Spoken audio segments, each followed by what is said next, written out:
বন্ধুরা, তোমরা সবাই কেমন আছো? আজকে আমি জাতিসংঘের উন্নয়নমূলক সংস্থা নিয়ে তোমাদের সঙ্গে আলোচনা করব। জাতিসংঘের বিভিন্ন উন্নয়নমূলক সংস্থা আছে যার মাধ্যমে জাতিসংঘ সদস্য রাষ্ট্রগুলোর উন্নয়নমূলক কাজ করে থাকে। এটি বাংলাদেশেও বিভিন্ন ক্ষেত্রে কাজ করছে। এর 6টি উন্নয়নমূলক সংস্থা রয়েছে। এর প্রথমে তো রয়েছে ইউনিসেফ, এরপরে রয়েছে বিশ্ব ব্যাংক, তৃতীয় নম্বরে রয়েছে ইউএনডিপি, চতুর্থ নম্বরে রয়েছে ইউনেস্কো, পঞ্চমত রয়েছে বিশ্ব স্বাস্থ্য সংস্থা এবং ষষ্ঠমত রয়েছে খাদ্য ও কৃষি সংস্থা।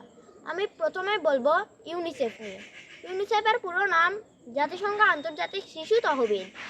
এটি শিশুদের জন্য কাজ করে। যুক্তরাষ্ট্রের নিউ ইয়র্ক শহরের সদর দপ্তর অবস্থিত। এরপরে বিশ্ব ব্যাংক, যুক্তরাষ্ট্রের ওয়াশিংটনের সদর দপ্তর অবস্থিত।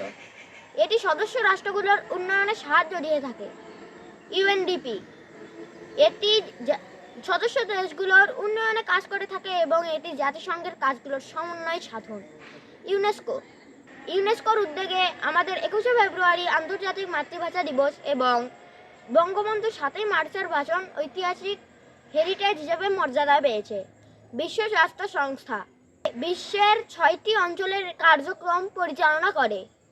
এটি মা ও শিশুর স্বাস্থ্য, পুষ্টি, পরিবার পরিকল্পনা ইত্যাদি ক্ষেত্রে কাজ করছে। খাদ্য ও কৃষি সংস্থা ইতালির রোমে এর সদর দপ্তর অবস্থিত।